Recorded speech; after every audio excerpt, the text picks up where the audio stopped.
Hi everyone, welcome back to my channel Bangali Ghoroa Ranna.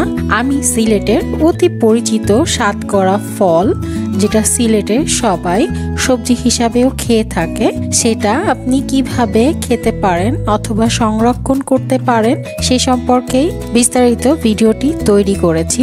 আশা করি যারা নতুন শাতকরা খাওয়া শুরু করেছেন অথবা খাবেন ভেবেছেন তাদের কাছে ভালো লাগবে এবং কাজেও আসবে।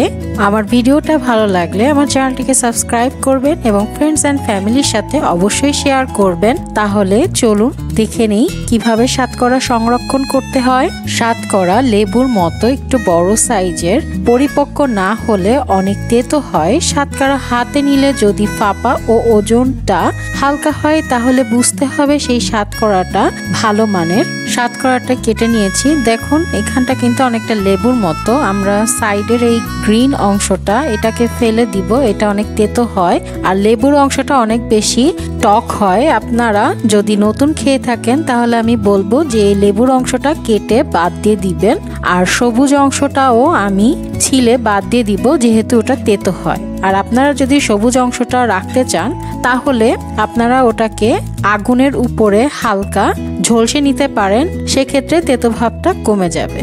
এই লেবুর অংশটা কিন্তু আমি এখন বাদ দিয়ে ফেলে দিচ্ছি। অথবা আপনারা রান্না করার আগে হালকা একটু চুলায় গরম পানিতে 2-4 মিনিট ভাপিয়ে নিলেও কিন্তু টক ভাব এবং তেতো ভাব দুটাই কমে যাবে। এই যেই অংশটা দেখছেন সবুজ কালারের, এই অংশটাকে আমি এখন পিলার দিয়ে ছিলে নিচ্ছি। এটা আপনারা রাখতেও পারেন, তবে আমি বলবো যে যারা নতুন খাওয়া শুরু করছেন তারা এই অংশটা ফেলে দিবেন, কারণ এটা একটু তেতো ভাবটা নিয়ে আসে। যারা রেগুলার খেয়ে অভ্যস্ত তাদের কোনো সমস্যাই হবে না।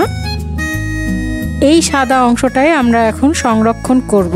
আপনারা আপনাদের পছন্দ অনুযায়ী কেটে নেবেন, চাইলে এরকম লম্বা করেও ছোট করে কেটে নিতে পারেন। আমি এরকম কিউব কিউব করে কেটে নিচ্ছি। এভাবে আমি এখন সব শাতকরাগুলো কেটে নিব। এই যে আপনারা এখন চাইলে এটাকে রোদ্রে শুকিয়ে বয়ামে ভরে 1-2 মাস রেখে দিতে পারেন অথবা ডিপ ফ্রিজে রাখলে কিন্তু তখন 2 বছরের জন্য আপনারা সংরক্ষণ করতে পারবেন।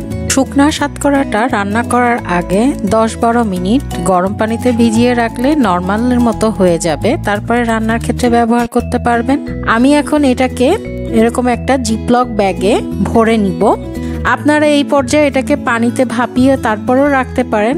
আমি সরাসরি এটাকে কাঁচা অবস্থায় সংরক্ষণ করছি। এভাবে এখন আমি ডিপ ফ্রিজে রেখে দিব।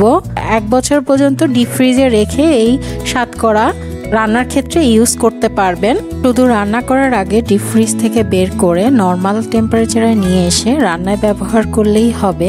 আশা করি আজকের ভিডিওটা আপনাদের উপকারে আসবে। সবাই ভালো থাকবেন। আল্লাহ হাফেজ।